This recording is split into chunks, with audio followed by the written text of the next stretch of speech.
আমি ইফকো থেকে এসেছি।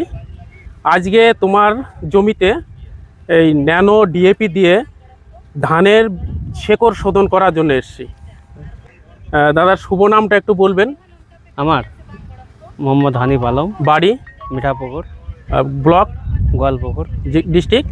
উত্তর দিনাজপুর। আচ্ছা, আপনার হাতে যে একটা বোতল আছে, সেই বোতলটা কিসের বোতল বলেন? এটা হচ্ছে আপনার IFFCO company nano DAP. Nano DAP. এটা দিয়ে এখন আমরা ধানের চারাটাকে শোধন করব। তো আমরা শুরু করে দিই শোধন করাটা। এটা এই ধানের চারাগুলো বালতির মধ্যে দিয়ে আপনি করেন।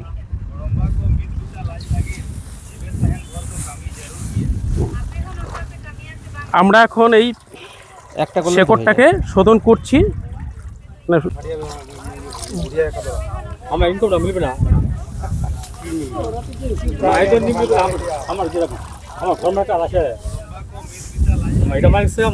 এটা দেখুন, আমরা এটা হচ্ছে ন্যানো ডিএপি দিয়ে ধানের শেকড়টাকে শোধন করছি। আজকে শোধন করলাম আপনাদের সবার সামনে। এটা পরবর্তীতে দেখি কেমন রেজাল্ট আসছে। এটা